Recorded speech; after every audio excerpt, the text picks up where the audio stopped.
Welcome, everyone. This is Pilot Niels, and you're listening to LOTRO Players News, where we take a look at latest LOTRO and hear LOTRO players. And this week, I'm joined by Krister. Hello. Cinders. Hello. And Sanswinda.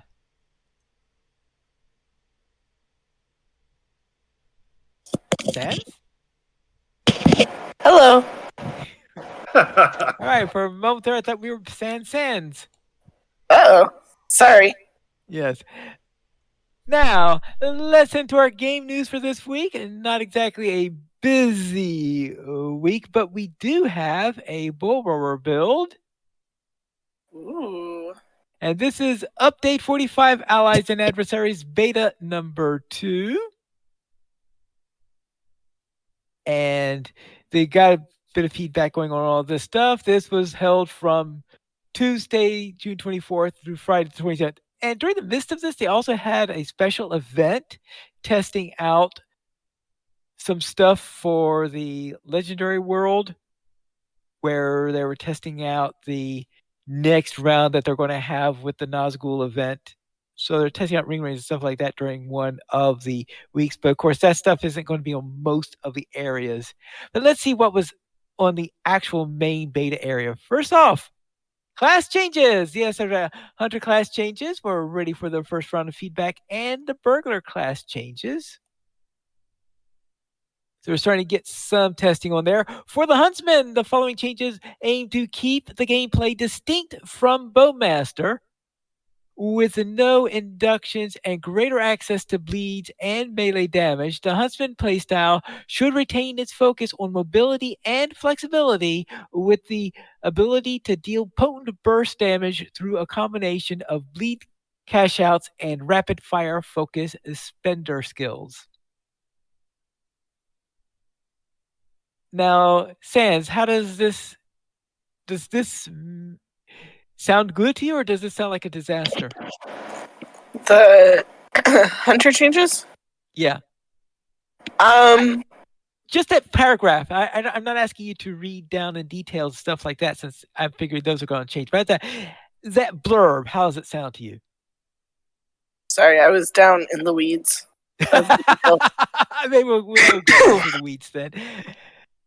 Alright. I don't know. This version of their ideas looks better, but I did not get on and try it. Okay. So we'll probably have to have better out. And I don't know that it looks better than what we currently have yet. Just for the record. Okay. But it's better than their initial idea. Okay. So you say there it looks like it's heading towards a more tolerable level then.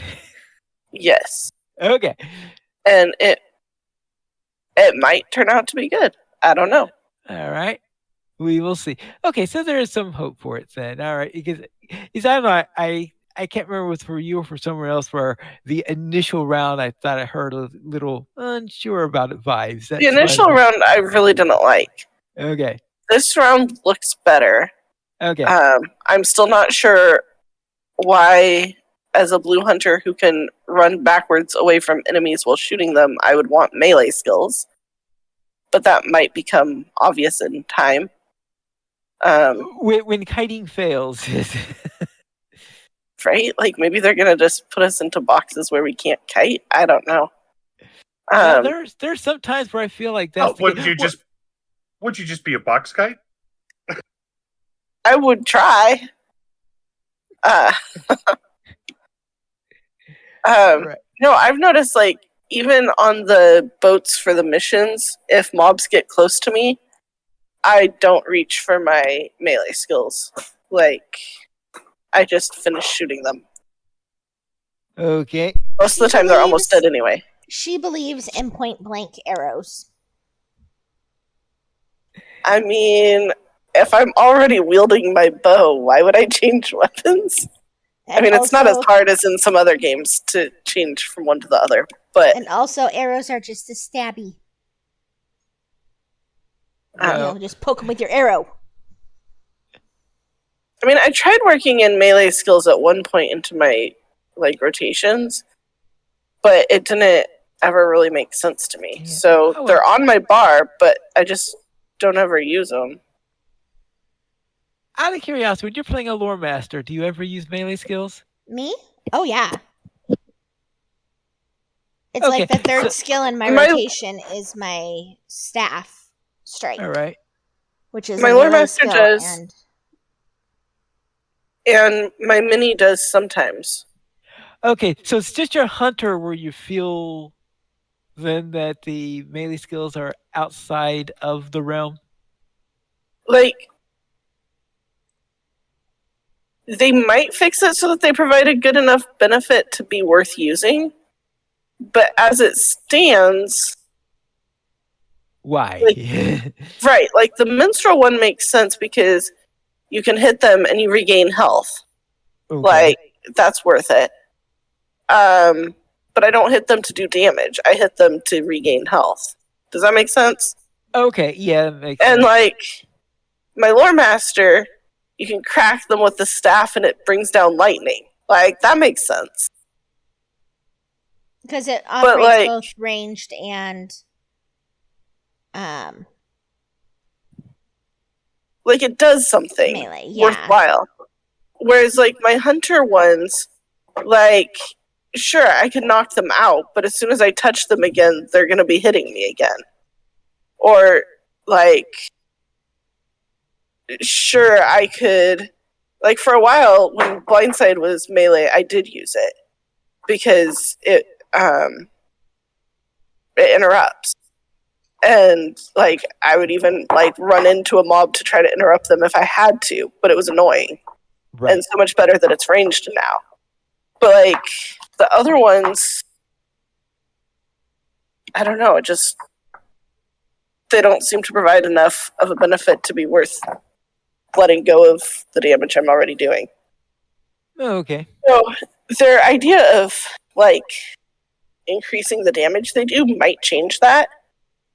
But I don't know, like maybe if they built focus too, I really don't know. All right.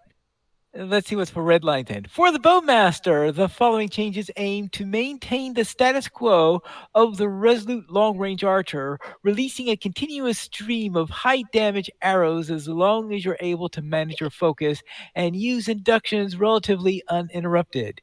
You may notice that several passive sources of induction reduction that have been removed from the outline below.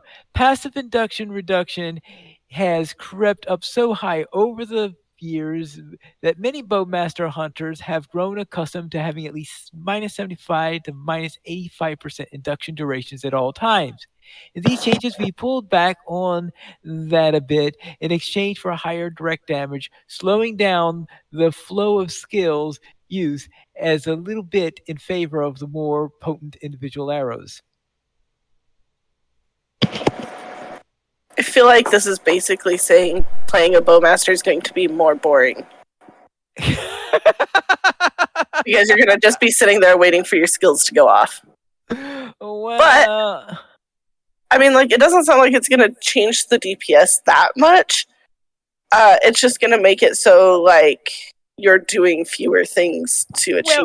Like, you're just waiting. Also, on the Huntsman, like, just to be clear, the melee skills right now do add focus. They just don't add more focus than other skills you can use. So, like, okay. I don't know. Okay. Somehow 80% induction reduction sounds. It still results in having inductions. Yeah. Well, no, what I mean is it sounds like a ridiculous amount to being able to easily achieve 80%. I think the real question should be, why are induction times that long when you're first starting out? Like, instead of just making it so you can't get 85% induction durations, like, why not make it so you can't get any induction reduction and just reduce inductions by 75 to 85%? Like, I don't know. Well, I don't know enough about the sources of these of the induction reduction to know how much that could mess things up if they did that. I I'm mean, not I don't it would make specialize it in the red line. it would make it nicer to use earlier on, but it's not as big of a pain right now because you can start trading in different lines earlier, like as soon as you level up, instead of being stuck with really long inductions the whole time, so that you can't move while you're doing, which is what always got me with it. Like, is that what- it's like you have to, like, on a baby hunter until level 5 when you can first specialize. Before, you had to stand there without moving, even if something was nomming on you, while your arrow fired off, and it would just take forever.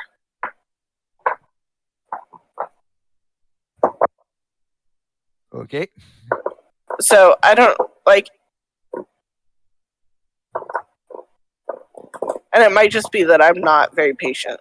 Like, I'll give them that. Well, maybe that is it. I mean, I play really, yellow line. I play yellow line where you don't get all that many induction reducers. I mean, I play blue line and I still try to not use skills that have inductions. Or if I'm playing yellow or red line, I will do whatever I can to try to kill them before I have to actually use an induction in combat. So, Okay.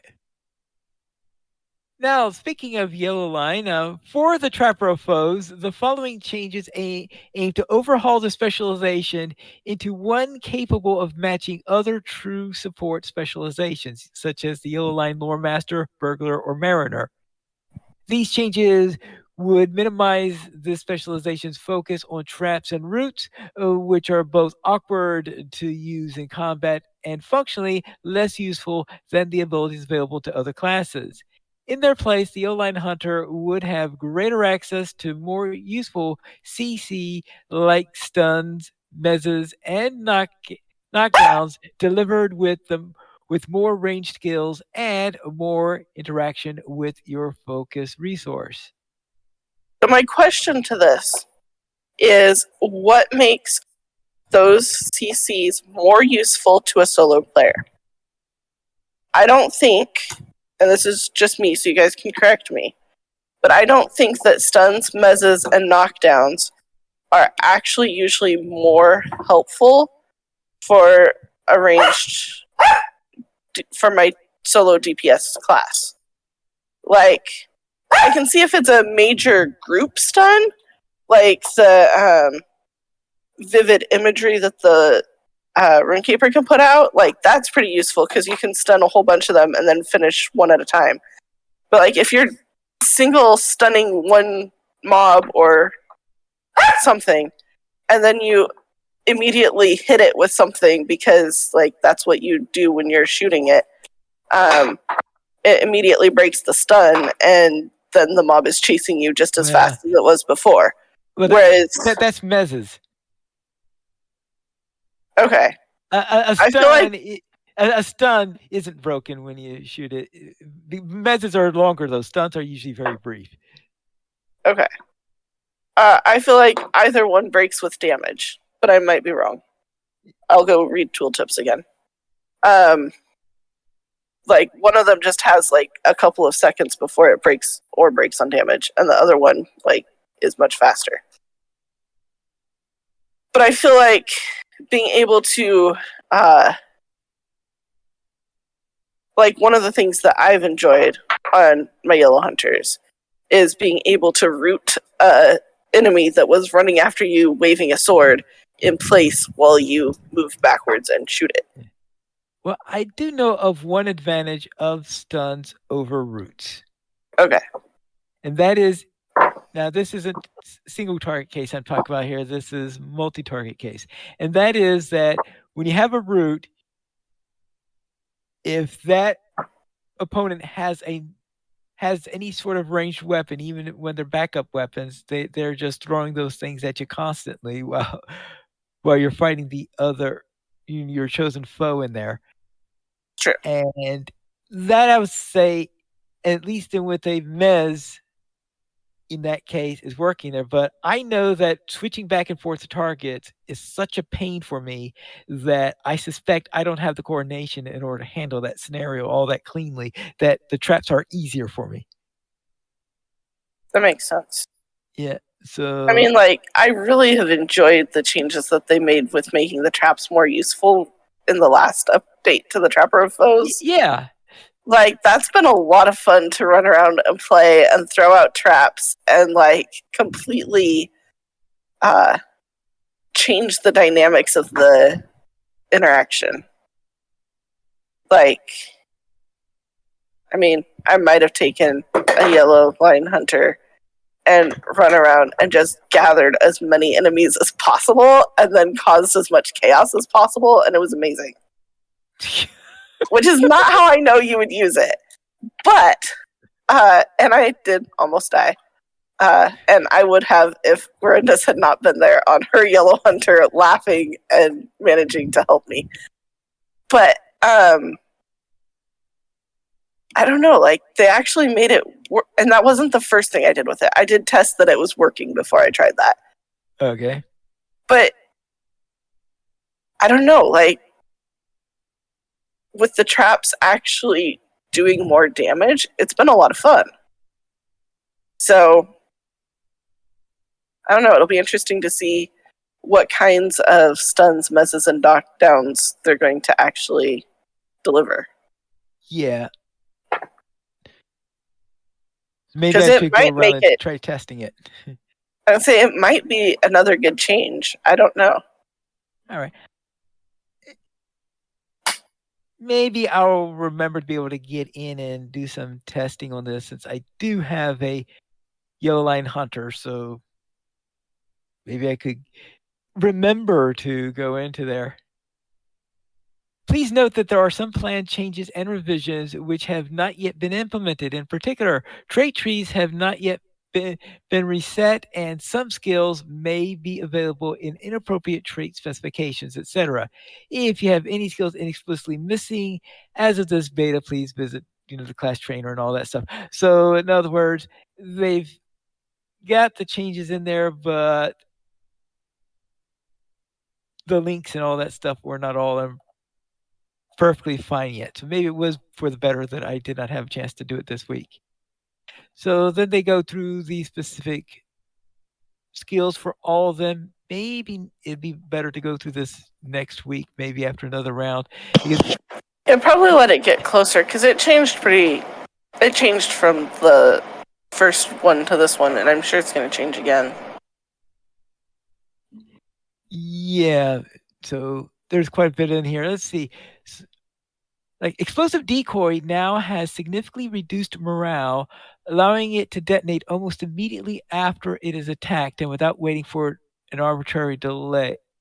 So the explosive decoy is going to blow up immediately then. Just about.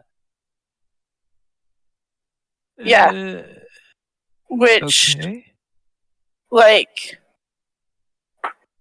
helps somewhat if your goal is to damage a bunch of enemies, but doesn't help if your goal is to get their attention off of you. Right. Yeah, because that's my usual goal, is to get their attention off of me. I mean, like, that's how I've been using it, is like, you throw up your decoy and hope it has enough health to keep their attention for a while. Yeah, and then exactly you throw down some traps right behind your decoy, between you and the decoy, so that as the decoy loses its health and explodes, and they all turn to charge at you, you have a little bit of a buffer. Yeah. At least that's what I've done. Because, like, in a one-on-one fight, the decoy's not that useful most of the time. But when you get more than one on you, and you need somebody to pay attention to something else, it's pretty helpful. Tripwire's cooldown has been increased from 30 seconds to 2 minutes. Yeah. In combat, Tripwire would become Tangle Dart, a targeted skill range with a 90-second cooldown. A tripwire or a tango dart is now guaranteed to initiate a fellowship maneuver on its target. So it's a fellowship maneuver types, which is why they increased the. This then is making it optimized for fellowship play and making it less useful for solo. It seems like their changes for the yellow line this time are to make it so that you use it in a group, not so that you use it by yourself. Which right now, it's useful by yourself if you're having trouble surviving. Yeah. And so I'm not sure why they're changing it that way. But that seems to be their goal, is that like you'll want to use it in a fellowship, not necessarily if you're running on landscape by yourself. Well, maybe they're hoping to get more yellow hunters rating. I don't know. Well, that's consistent with their thing, is they're trying to make it as useful in crowd control as it is for the lore master or mariner or right. But that's why I was questioning, like, useful for what? Because like the lore master crowd control can be useful for solo play if you know which skills to use in which order. You can bring down an enemy pretty fast. But if you don't, that's not the skill line that you're likely to be playing in solo play as a lore master. Like, I don't know. Well, that's right, like, because I wouldn't have played a yellow lore master until Finneor showed me like how you could use the skills in a specific order to actually kill things. Right, without getting beat up. Yeah. Right. And so it looks like the goal for Hunter is that in a raid, you'll either be running Bowmaster and sitting there not moving for a long time while your skills induct, or you'll be crowd controlling things for a raid or a fellowship.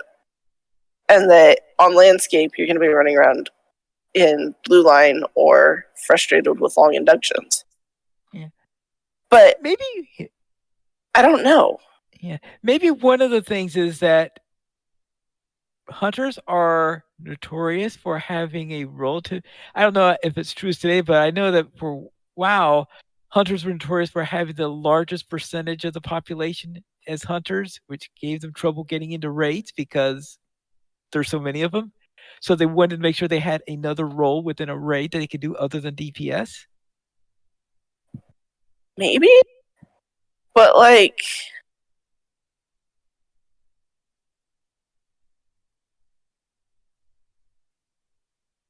I don't know. I just want to point out that most people don't spend all of their time leveling and playing in raids. Is all I really want to point out about that. Like, I don't mind if they've got other functions in raids. That's cool. Like, you could even give us arrows that like heal our fellowship when we shoot a monster. Like, that would be fun. But just remember, like, we have to actually level up, and we have to go through some bizarre, intense content all by ourselves. And like, we should be survivable solo, in my opinion. Okay. So we'll have to see what it looks like. We'll have to work with what they have and see how things go for next build. But it does look like their goals are to make Yellow Line useful, not necessarily for the solo hunter, but for potentially a raid. All right. And whether or not it will actually manage to be successful enough to be wanted in place of the other that's for time to tell. Classes. Yeah, it'll depend on how it works. So, all right. So let's then go to the other class that they are working on, and that's the burglar. For the gambler, the following changes aim to update your skill flow and to be a little less reliant on stealth and feel a little more distinct from the quiet knife, with a focus on gamble effects and bleeds.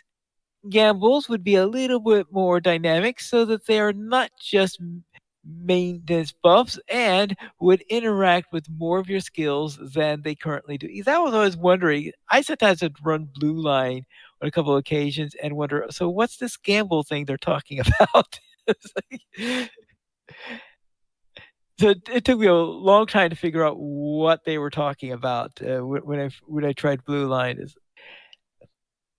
If, right. Importantly, blue and green gambles would be buffs applied to the burglar rather than debuffs applied to your target. Interesting. Be fun. For the quiet knife, the following changes aim to remove your reliance on positional to deal adequate damage and make a little bit easier for you to get your critical skill chain started through skill combos while removing gambles and making your core gameplay more distinct from gamblers. Now, this sounds like something to help solo because I would think that a burglar in a raid will have an easy time A burglar in a getting raid probably positional won't be damage, but solo it's very hard. right. And this sounds like a good change for a burglar, and a probably bad change for all the monster players on the moors. Just saying. Like, Okay. my burglar, the part of me that plays a quiet knife is like, oh yeah, this sounds good. The part of me that plays a warg is like, ooh, this is gonna be murder. Now, this is consistent then because I think recently they had an update where I believe positional damage was being removed from wardens. I think it was removed from wardens in a recent update. And I thought it was strange at first, but it looks like they're making positional damage Maybe less they're of a hoping critical thing to for. remove stress of having to check position. Yeah, I think that's what it's all about is because of the So- stress of trying to maintain your position, stuff like that, especially when you're in solo play. Yeah, so maybe wargs will have the same benefits and it'll all be good. Who knows? Well, I have a feeling that's not going to happen this round. I guess we could check the PvP I mean, notes. there was a PvP note, but I didn't check it. Yeah, all right. For the Mischief Maker, the following changes aim to update your overall kit to better match the effects and potency of Yellow Line Lore Masters and the other support specializations. Okay, so just a second. What? Just based on that sentence, I'm a little bit confused because and not because of the sentence wording, but because they appear to believe that like we aren't actively seeking out yellow line burglars who know what they are doing for raids and we're like turning to lore masters instead. And that's not true. Like, in fact, having a burglar who knows what they're doing in Yellow Line has been really important. And the fact that they do something different than the Yellow Line Lore Master has been important. Because then you can have a Yellow Line Lore Master and a Yellow Line Burglar and get what you need to get done. I don't know if that makes sense. So I don't know if they're changing like mechanics and raids to like favor what the Yellow Line Lore Master does and nothing else, and that's why everybody else has to change to be a Yellow Line Lore Master, or what? But I don't know. I'm just saying that the burglar's kit and skills and potency has been pretty handy. Okay. These changes should also clean up your awkward and frustrating skill interactions, such as those with skills that currently apply minor and major rent armor. I always forget about major and minor rent armor if you ask me. I keep forgetting that those skills exist. Tricks and trick removal skills in particular were statistically potent, but not very fun or interesting to use in practice. Half your tricks were not useful in the vast majority of scenarios, and trick removals treat tricks as a very limited commodity, despite the fact that tricks have minimal cooldowns. I think that's because of the fact is that whenever you apply a trick, half the time your target is dead before you can do a removal skill on it. Probably. Which is frustrating for yellow line burglars that are trying to heal. Fair. Yeah. But though I have to admit that usually, I think it's very rare that you have a burglar healing in a raid. I think It happens if you have a raid of all burglars. well, in a raid of all burglars, you're right. In a raid of all burglars, but in most raid, I think I have been in a full fellowship where the burglar was doing the raiding because we couldn't find any. In fact, I think it was on Friday Night Fights. I think, and not Friday during the field trip. I think a recent field trip. Didn't we have a? No, or maybe it was a Friday night. I try to think of where I remember recently, this last week or 2 weeks ago, we had a case where the burglar was doing the healing, and we had 5 people, but none of them, none of them were healers. Fair. Yeah. Anyway, it'll be interesting to see what experienced yellow line burglars think of that. But yeah. And when you say experienced yellow line burglars, you mean the top end ones who could do raids and stuff like that. Right, and who know what they're doing with their skills in raids right now. Yeah. Because like they're the ones who are going to know, like, does this actually help me do this better, or is this making it harder to do what I'm supposed to be doing in a raid? Okay. Additionally, burglar debuff potency has been drawn back in line with other classes by removing Trickster's ability to double apply tricks, as well as by tricks becoming mutually exclusive even between multiple burglars. Some of this value, particularly from Addle and Disable, will be redistributed across other support role debuffs. So it sounds like they're making them less useful by trying to make them more useful in some ways. Yeah, because obviously then if you can't have, if they're going to be, if you cannot have more than one application on them, then that will mean that tricks would be a problem. Because if one person puts a trick up, then the other burglar is barred from applying that trick and using that trick, the trick removal skill on it, probably. That's what it sounds like. Yeah, so. And so. I mean, having it so that they don't stack would be fine, in which case they could both have it, but. Yeah. It'll make it tricky if you've got more than one burglar for sure. Right. Maybe they're trying to make it so that that way we can have a hunter and a lore master there for the other 2 support roles. Or maybe they're hoping that like you only bring one support person for the whole raid instead of bringing more than one. I mean, it sounds like they want the yellow hunter to be basically a yellow lore master. Now they want the yellow berg to be basically a yellow lore master. So it sounds like what they're saying is they really want raids to only use yellow lore masters? I don't know. Don't know. Please note that there are some planned changes and revisions which have not yet been implemented. So, in particular, trait trees have not yet been reset and all that stuff. So, all those other things that they're talking about in there. So, it was the first step in the operation of this. And when I'm saying the first step is because I think that they were in a broken state last week because they were in the middle of the changes, so they're asking people not to play those classes during round 1 of the. So now they go through all the skills in here. Probably not going to go into too deeply into those because we know that they're all going to change into there.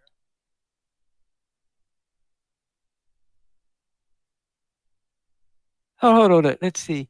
Reveal weakness should require a critical response, but is not in this critical reveal weakness is now an active skill exclusive to Mischief Maker. It is a standard melee attack requiring a critical response to apply a temporary debuff increase in target's incoming damage for 15 seconds. Reveal weakness. Why? Oh my goodness that's like gracious. a starter for every combat instance on a burglar. Maybe that's why they removed You it. turn them around, reveal their weakness, and stab them in the back. Yeah. I wonder if the meeting to discuss all these changes started with the guy that made all the changes going, you know what, everybody, let's just admit it. I hate burglars. And maybe hunters too. That's right. The jury's out on hunters, but still. I really like lore masters though. So we should try to make hunters and burglars into lore masters. It's probably not what actually happened, but some of it reads like that. I might be embellishing, and my model is based on nothing but conjecture and heresy. Hearsay, but heresy too. I suspect that these changes are made based on reading tooltips and code, and not based on actually having tried it in game for a bunch of levels. Like, if whoever was making these changes had to play all 3 lines at various levels for a few weeks, I think we would see different changes. All right. For both classes. Oh, here are a couple of things I note here. First off, Trip. Trip is now found in the yellow line tree instead of the red line tree. Okay, let's see. Dust in the eyes. This skill is no longer a trick and no longer applies a debuff to enemies. Instead, it applies a 15-second daze. Dust in the eyes still leaves target slowed. 60-second cooldown. 15-second daze. So effectively, it's something like blinding flash or something like that, or whatever it was. That's kind of awesome, I would assume, especially for the burglar that we want as a CC. It really changes my my rotation relating to tricks. That's for sure. The blue burglar is not going to be able to sneak quickly. As for Clever Retort no longer requires or removes an active trick from your target. No longer being dependent upon tricks, Clever Retort instead grants 4 temporary skills for 15 seconds with a shared cooldown. Guile, Strength, Conviction, and Spirit. And when used, these skills form a 2 to 3 length personal maneuver, which will apply additional effects when executed if you have created a 2-length pair or 3-length straight. That's interesting. So, I gotta try that out to see how much I like that. So, of course, Clever Retort has always been about fellowship. As a Clever Retort has always been one that has been tricky because you had to make sure you put on the right trick before using Clever Retort in order to remove it, because whatever trick you had up decided what type of self-fellowship maneuver you were doing. So this might actually make Clever Retort easier to use. It might. Yeah, so we have to see. Note, Clever Retort builder skills do not appear to be usable in this build. Okay, so it wasn't usable. So you couldn't have checked it anyway. Yeah, so I would have been able to check. So hopefully next week it'll be available that I could try it out on my burglar and see how it works.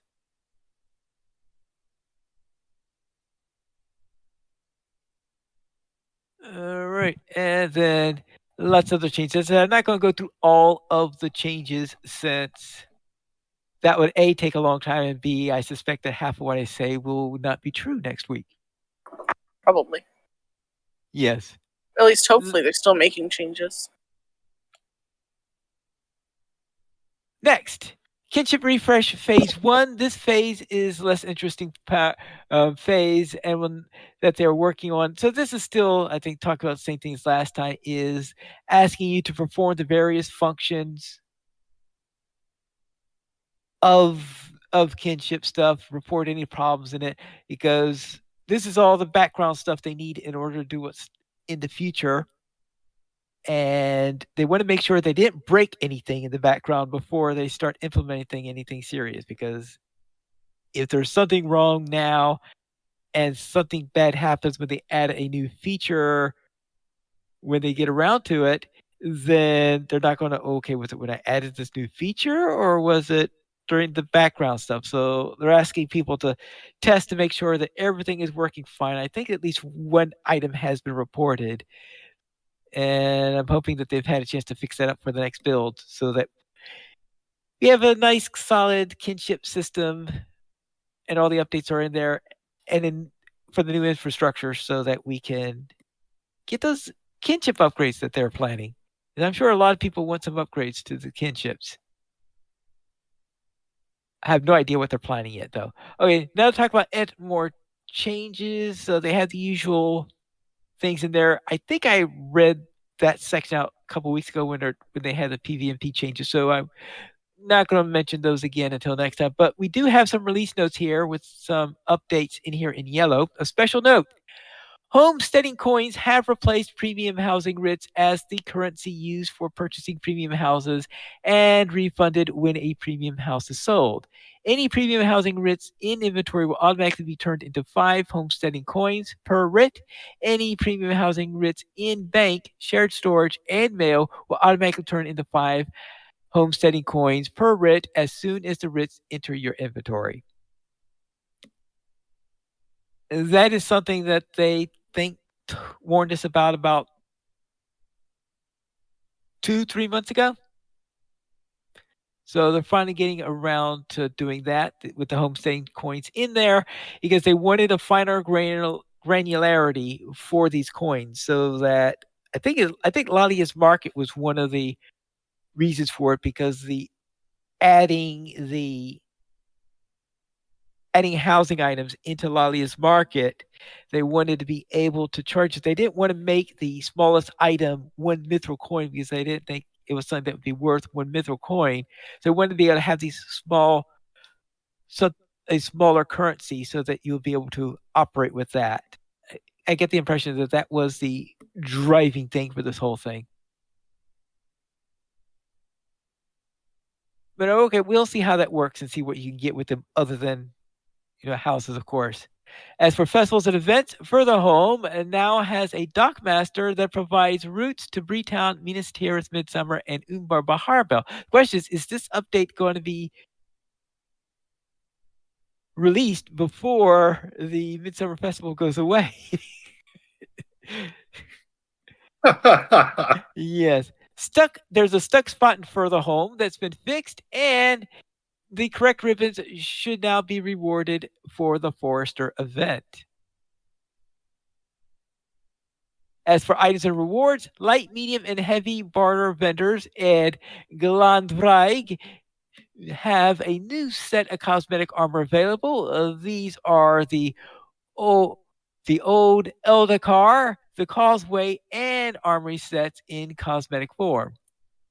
As for housing and decorations, by popular request, Lalia's Market now has a new rug housing decoration bundles sorted by color and style instead of by size. And the new farm-to-table market goods housing decoration bundles can now be found in Lalia's Market.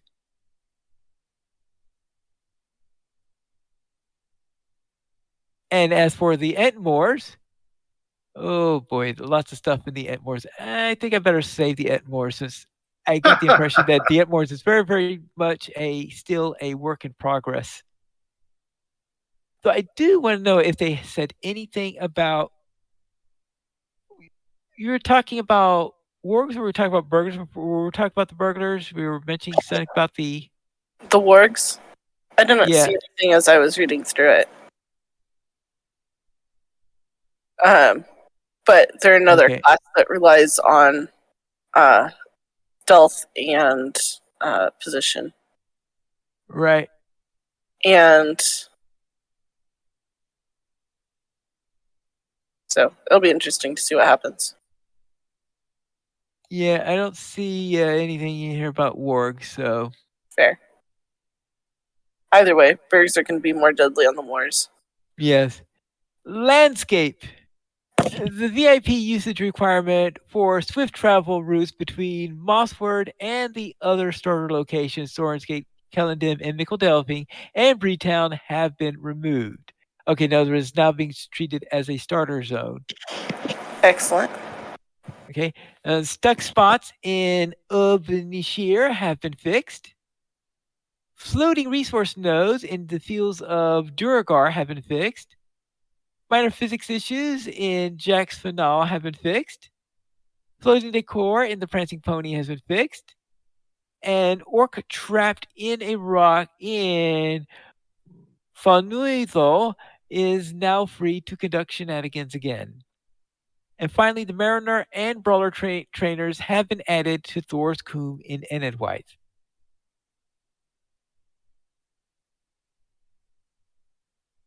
And that's it for our Bulwer announcement for this week. I'm sure there will be at least another Bulwer build. I don't know when they are planning the release. It says probably safe to say it's going to be sometime in July. I know that's a big range that we have in there. I guess probably the best clue would be to look at the event schedule and to see what special events are happening that are going to require an update. That's usually the way in which you could guess when they are hoping to do a. And let's see. So for July, we've got Hardtack coming up. We've got Lootbox Ember.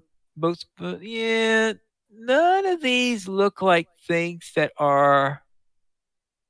Nothing I see scheduled for July looks like it's crying out it needs an update or anything like that. The Farmers Fair starts in the middle of August, but I think they want the update to be out well before then. So I think more likely the Farmers Fair is going to be associated with 45.1. But I guess we will find out soon enough. Anything else relating to the Bulwer build before we head on to the next item? No, I'm comfortable. I'm comfortable with the doom that approaches. Doom approaches. Yeah. We have a new Patrons Coffer available for a limited time. The Loyal Knight Patrons Coffer. And this, as usual, has 3 tiers to it. The basic tier, the enhanced tier, and the luxuriant tier. Is the goose available in all tiers? Yes, the goose is yes. This is what's available in all tiers. First of all, there will be some mithril. In the case of the lowest tier, that will be a 100 mithril. And of course, the mithril is delivered to the first character you log into after applying the code, after making the purchase, I guess. So when you make the purchase, if you're logged into a character, that's the character that's going to receive it. I don't know if it's possible to do it when you're not logged into a character, but if it is, then it'll be whatever is the first character you log into afterwards. So it's 100 mithril that you get on the lowest one. You also get a cloak and a hooded cloak of the Loyal Knight, and a ceremonial great axe of the Loyal Knight. I heard some people who aren't happy that it's an axe because the axe can only replace the cosmetic look for either an axe or a halberd. So I did my testing on this with my captain because my captain currently uses a halberd, so therefore I was able to test the look on there. I did first, not knowing that it only replaced those two. I thought maybe it could replace any two-handed weapon. I did try it on my let's see, on my guardian, but my guardian uses a two-handed hammer, not a two-handed axe. So therefore, it's too bad that I was still seeing a hammer there. Just be able to swap it out for anything. Yeah. So anyway, well, I think it's because of the animations that are involved in them or something like that, which is the reason why they have their weapons on tools. Like, I think that there are very, very few ceremonial axes, so I think they decided to give the axes the benefit of the doubt here. So this makes it feel like a very late medieval, early Renaissance type knight is the vibes I'm getting from this, because we're talking about a two-handed weapon and something that looks roughly like an axe. I think a pole axe might be more of the style of historically, but anyway, a big thing that calls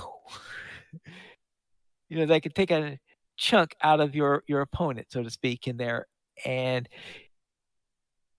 this time, I think anything other than a two-handed weapon, a knight was pretty much invincible to, because of how thick armor got at that time period. So that's sort of like the vibe I'm getting on this, because no shield, two-handed weapon. And you have the loyal goose of the Gondor pet. So that's what you asked about before, about the goose. Yep. So do you like that goose? Well, my only question that I'm having, and this was just on my cursory look at the goose. Yeah. Would be, how does the goose keep that helmet on? Because it looks like that goose would just literally turn its head 45 degrees, and that helmet would just fly off or slide off the back of it. Yeah, that is. So that's my only curiosity. But maybe it's made of paper or something. I'm thinking of it as a helmet. Maybe it's just. I think they used some special glue on it, like they do for like eyelash extensions or hair extensions. Goose extensions.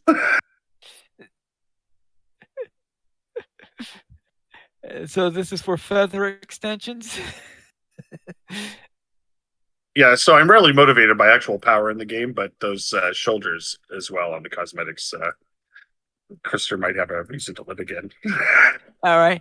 And the title that you get at the lowest level is the Loyal Knight. So that's the low level coffer, what you get into there. So the big thing in there is the cloak, the axe, and the goose. Now, what about the enhanced coffer? In that case, you'll get 250 mithril instead of 100 mithril, and you also get a lesser elixir of virtue, and a weapons aura of the Loyal Knight. And of course, you get the stuff that you get at the previous level. And the new title you get for this level is the Fountain Guard. And finally, at the luxuriant coffer, so the big end one, that gets you 500 mithril, 6 lesser elixirs, and that's the 5 you get for this level plus the one that you would have gotten at the previous level. So that's 6 in total. You get the milestone style of the Loyal Knight.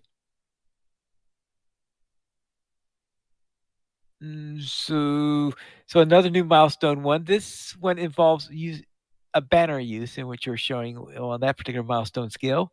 Then a full set of cosmetic armor of the Loyal Knight, and that's what Krister was talking about the armor set. Yeah. So what do you think about it? You said something about the shoulders. I like the shoulders. I could build an outfit off those shoulders. So. Yeah, okay. I thought that the shoulders were a bit ostentatious, but I think you like ostentatious. How dare you! Krister's living is ostentatious. Yes, you just earned. I'm gonna write your name on the trample list. The trample. Finally, there we go. Slowly I turn, step by step.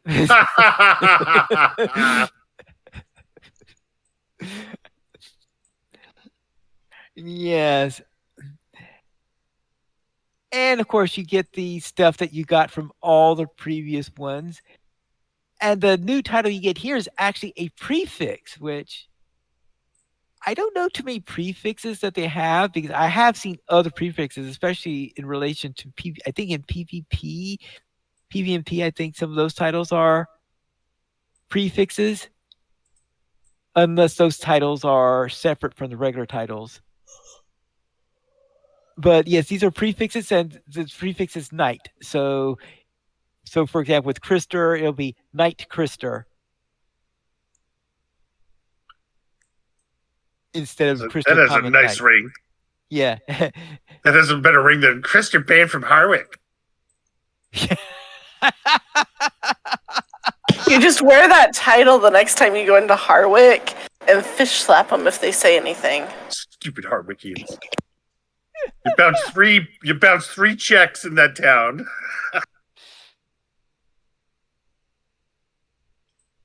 All right. Please note that there are no upgrade offers available here, and that the Loyal Knight Patron's Coffer can be purchased once per account.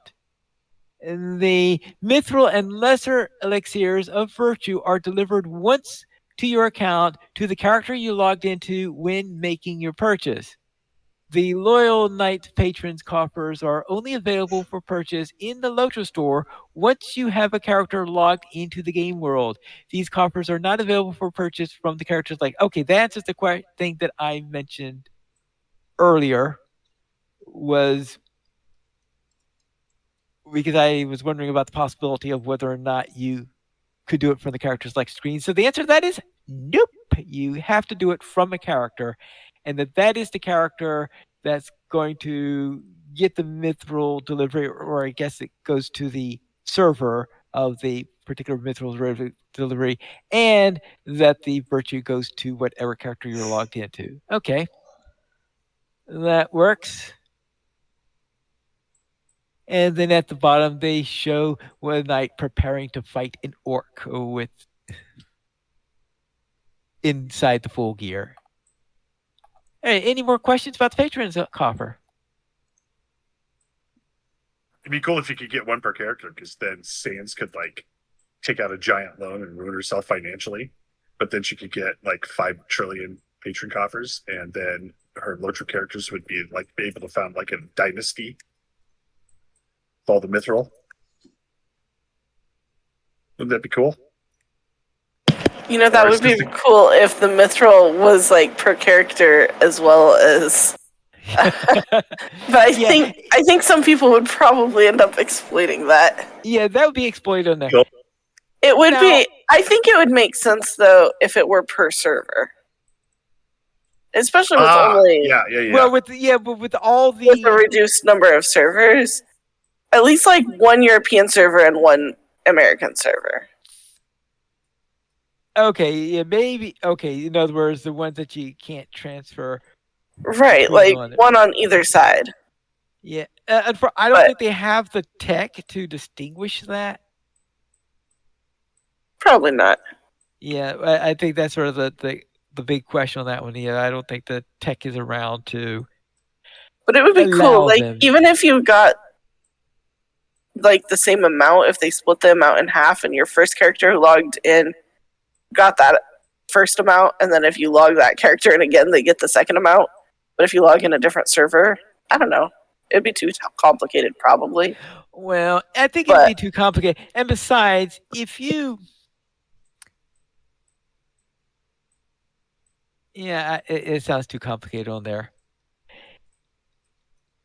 In any case, it's to one server in which you're doing. Now, the cosmetics, that's of course just the virtue and the mithril coins, the items, the other items, the cosmetic set and all that stuff. That of course goes to every single one of your characters that you have, and every single character you ever log into in the future, even those that haven't been created yet. So this is one more coffer to be in your inventory when I you say, create a which new is character and log in. which is awesome, but they really need like a place where all of your things go, like the overflow bin when you first create a character, so you can pull them out one at a time and deal with them.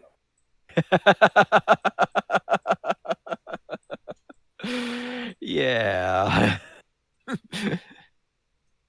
Not likely Call to it a happen, coffer carry-on. but right. Or Yeah. like cosmetic item carry-alls Yeah. What is for the the cosmetics current? to come out of it. What's the current default level of starting inventory that you have? Because since Really low? yeah, because mine is pretty much maxed out, so Yeah, that they all won't my let me new buy any more characters. inventory.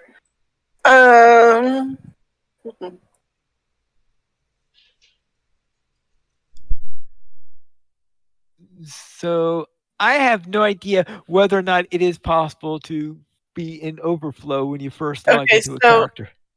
initially, you get a total of 45 slots on a new account. 45 slots. Uh-huh. And okay, and it's 75 slots that you buy after that, or what? I'm up to 135 and they won't let me buy more. So 135. Okay, so that means you bought 90 in all. I Okay, mean, so I would buy more. yeah, Or cosmetic carry-alls. That would be even better. yeah, because this is a Because all these actually, cool cosmetics are awesome, and the wardrobe is awesome, but you need a place to store your actual cosmetic items, at least one copy of each, so that should you ever need to make space in your wardrobe and you take something out but you want it back, you can put it back in. well, Because like the cosmetic item and the wardrobe space serve two different functions. Like they have overlapping functions. But you can put stuff in the wardrobe that all your alts can then put on their cosmetic outfit slots from the wardrobe, which is super handy. But then you have to also keep one copy of the item somewhere, because if you somehow accidentally delete it from your wardrobe or something, you need to be able to get it back. So like either these cosmetics should be clickable and go into like usable on that character cosmetic wardrobe space, like your Warsteed cosmetics do, or we need like carry-alls for these things,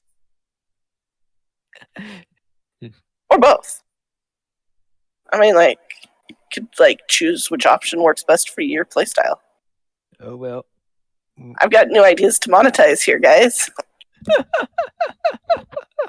Well, we'll have to see on that, because right now I guess I don't have enough cosmetics quite in order to be pulling stuff out of my wardrobe. Okay, so they have added additional wardrobe spaces. So like you can expand your wardrobe again. Okay, but can you expand it to hold every single cosmetic item in the game once? Probably not. I'm just saying Because it's if you better can't now hold than it used every to be. single cosmetic item in the game and like copies of the equipment that you want to use cosmetically, which is one of the biggest benefits of the wardrobe, is that you can use your equipment cosmetically, Yep, then like it does not have enough space. that is true. It needs to hold a copy of every single thing you might want to ever equip cosmetically for it to have enough space. Well, Just saying. Otherwise, you have to dedicate your vault space and alts who like only carry around cosmetic stuff and It may or may not be named storage, because that's what they do, is store everything. I mean, yeah. Oh, I may or may not yeah. have an alt name store just for cosmetic items. Oh, yeah, and yeah. his inventory and his vault are full. Yeah, I was thinking because Cordovan was when he was talking about because they're planning on transfers or coming up on the DDO side.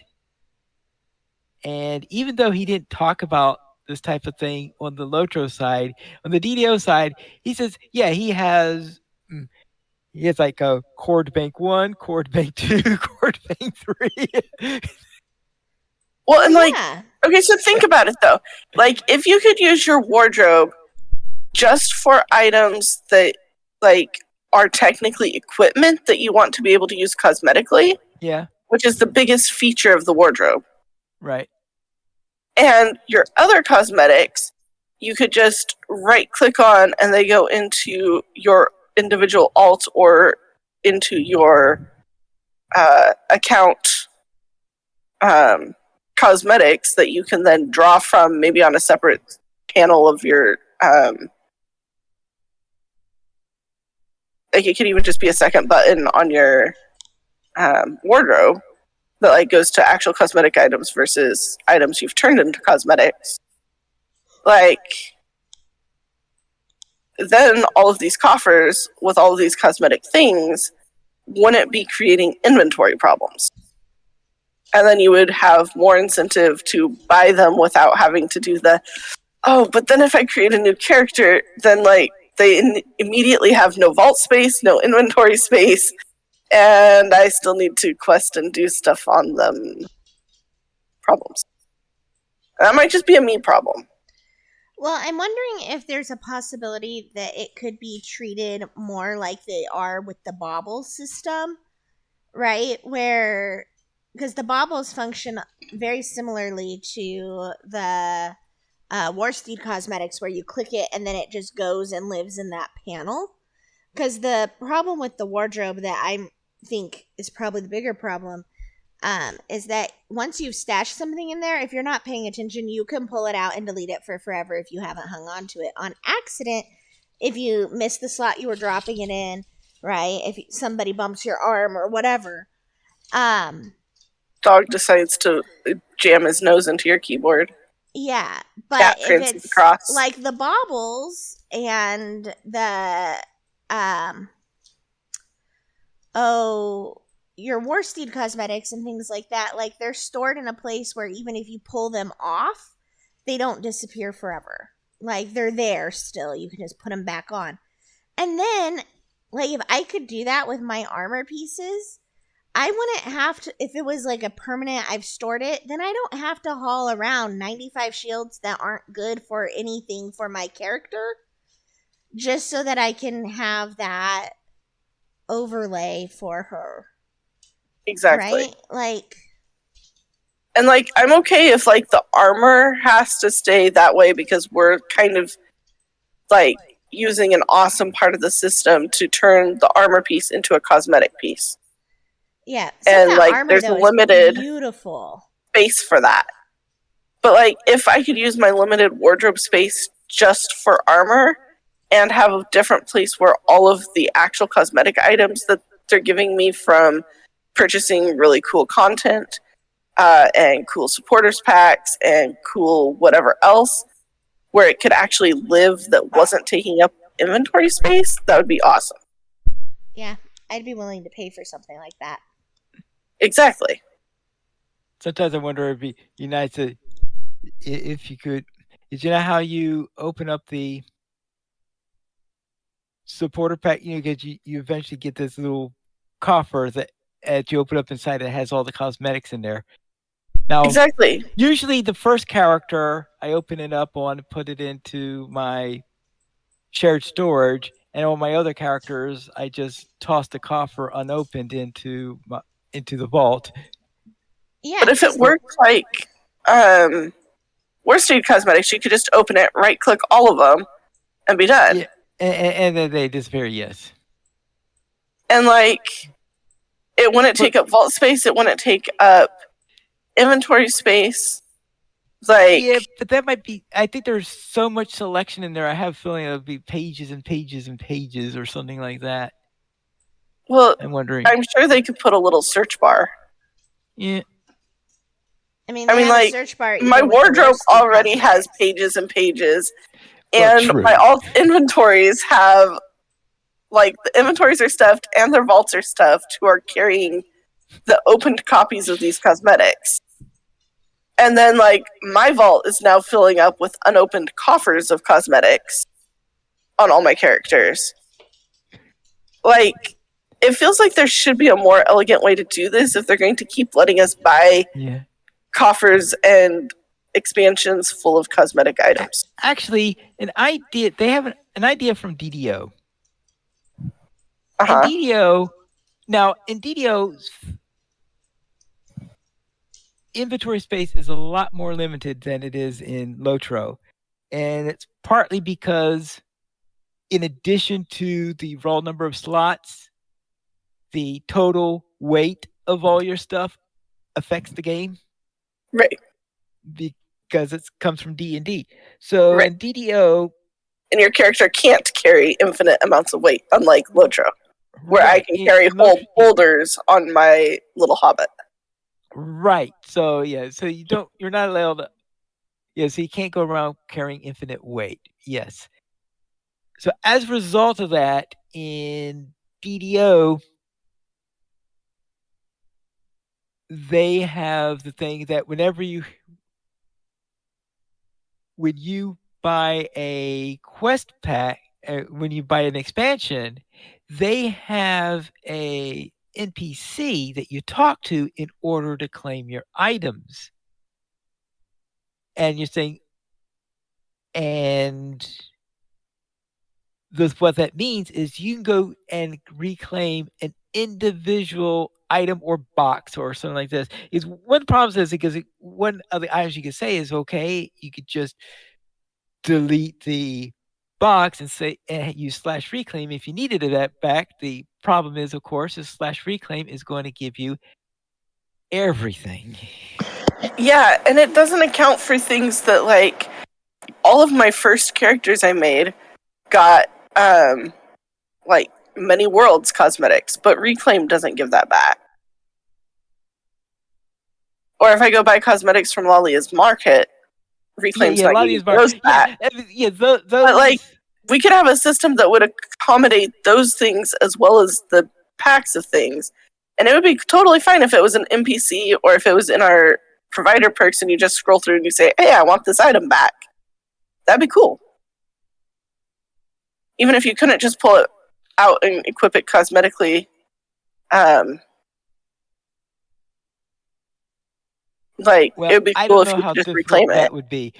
I mean, I don't know if it would be really difficult or if it's just something that they haven't really thought about. I don't know. Well, sometimes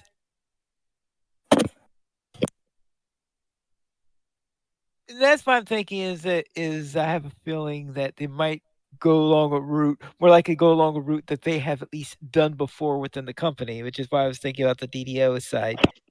Right, and which is why I was thinking, like, Warsteed Cosmetics do this already, too. Well, Warsteed Cosmetics, they operate on a very different level. Well, they operate different, but they don't operate... I mean, like, on the user side, they don't operate that differently. Like, you open your Warsteed panel like you open your wardrobe, and then you drag them onto an outfit slot for your Warsteed, just like you drag things from your wardrobe onto an outfit slot for your human or your character. Okay. Right? Yeah. Like, in that sense, it's not that different. So, like, it might be really, really, really different on the back end. Yeah, because back end can make a big difference on what goes on the whole thing, which is why I was thinking carry-alls could be another solution.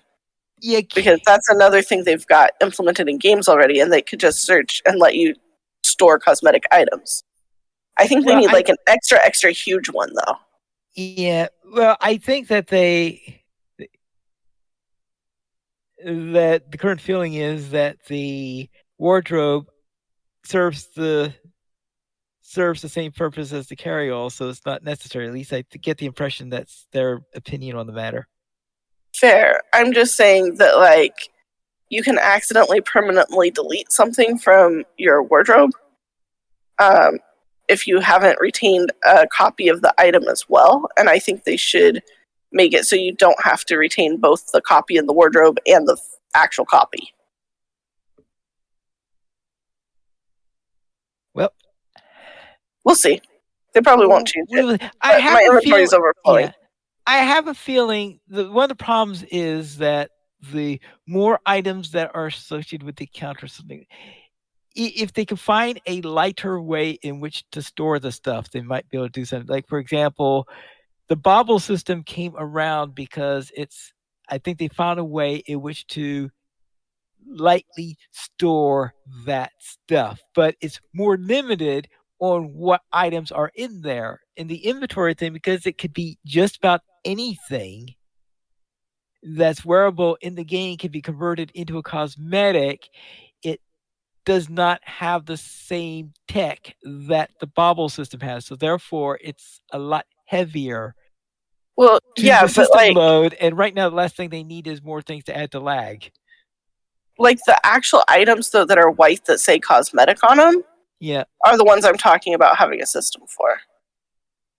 Like the other stuff you want to use cosmetically that's not actually cosmetic initially, I feel like could continue to operate the same way. I just want something for those pieces that are specifically only cosmetic. They don't provide any other buff except their cosmetic, to be stored without having to store the item in a spot, if we're going to keep getting lots more of them. That's all. Okay. Well, I say that's all as though it's simple. It's not simple. Yeah, that's an easy thing to do. Yes. I know it's not simple. If it was simple, they would have fixed it or thought of it. Well, it also depends on how much engineering time they have to do it. Right. I just know, like, as I'm looking at my stuff, I'm like, ooh. But, like, I have so many cosmetics already, and I want these new cosmetics, but they take up space. Yikes. You know. That's all. All right. Any other comments on all this?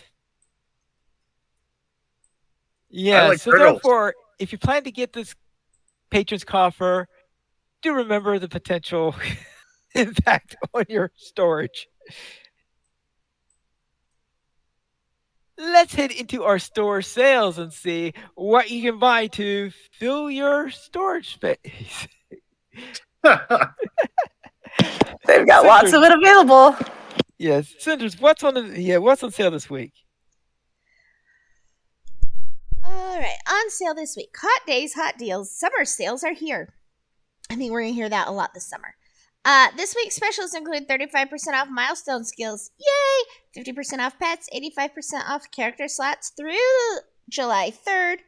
And in the Daybreak Market, we have the 20% off the Legacy of Morgoth, 30% off the Corsairs of Umbar, 70% off the Fate of Gundabad, 85% off of Mordor through July 6th, as well as make your piece of Middle-earth shine and get 30% off select housing decorations, housing sets, and cloaks through July 3rd.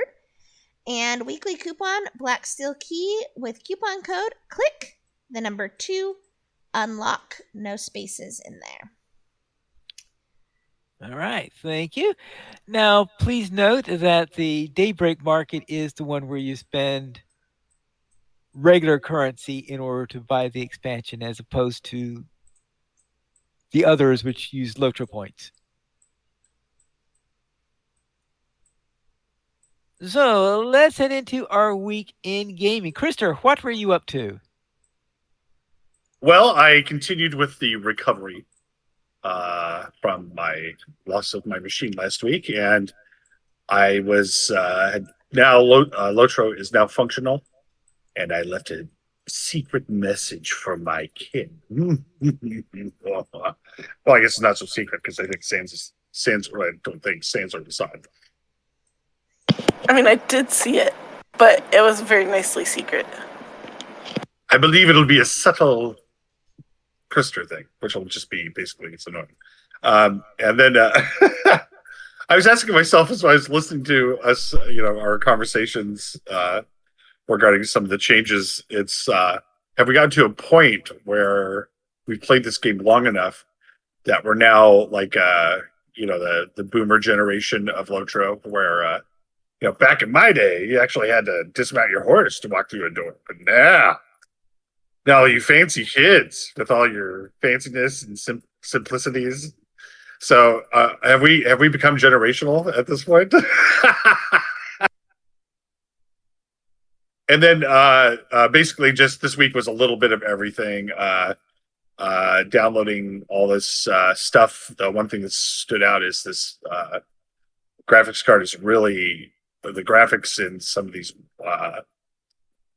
current games are incredible, and I've been really impressed by it. And it's been a thing of beauty to witness. So looking forward to having this thing up and stable and not giving me problems for years and years.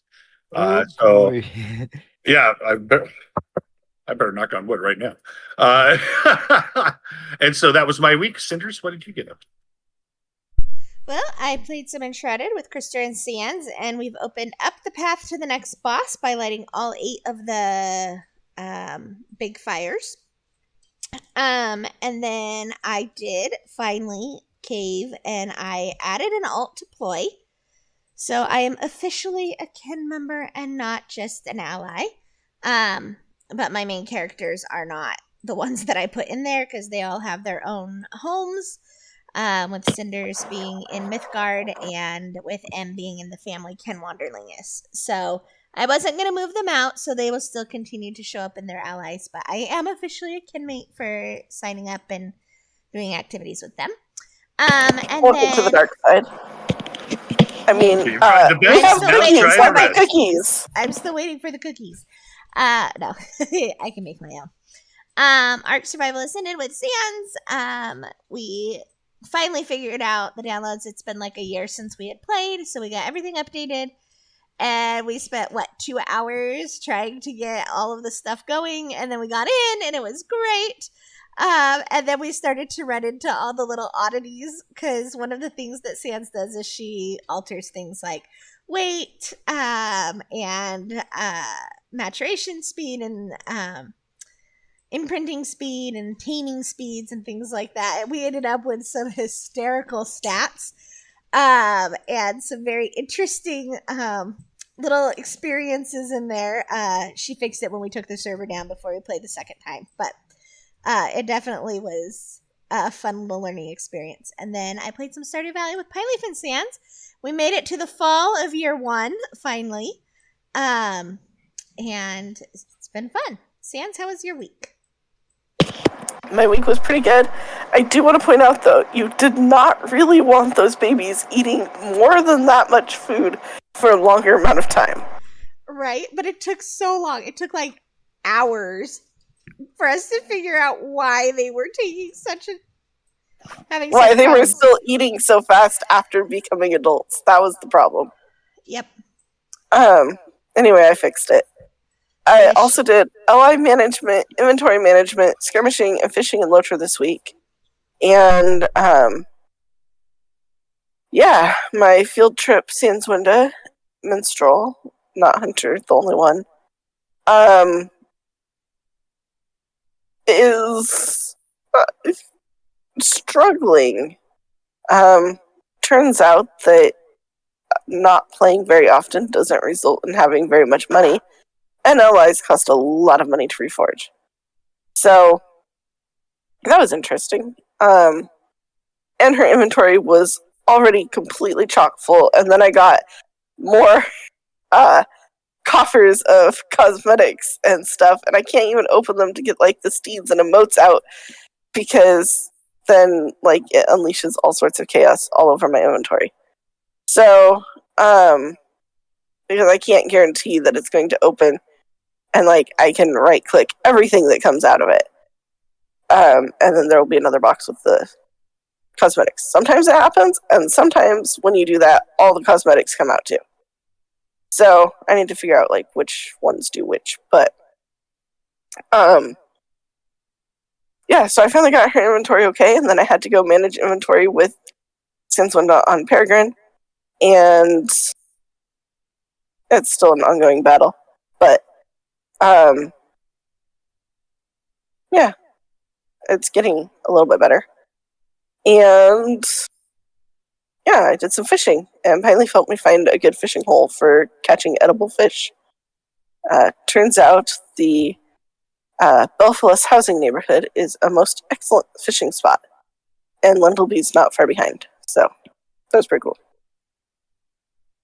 And I ran around with the ESO group on Wednesday night, and it was a lot of fun to talk with Terry Adwin again. And we took out world bosses and Hero Storms, and that was fun. And played some Stardew Valley with Pineleaf and Cinders, and had to completely reorient myself to the game, which was fun too. I think we finally figured out like what we were doing and where we were going and why by the time we were done with several days. So that was pretty much my week. How was your week, Pineleaf?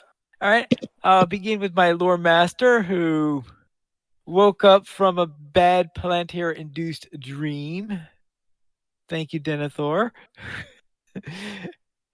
And my guardian joined Friday Night Fights, and we ran several skirmishes there. And then in Stardew Valley, I finished my second year on the Riverland farm, so starting on the third one, and things went very, very well at the end of the second year. I think I have only 2 things left. There's only one thing I'm really wanting to finish up on this character, and that is to finish that museum, because there are, I think, something like 10 artifacts or something like that I still need to finish up before I'm done with that collection.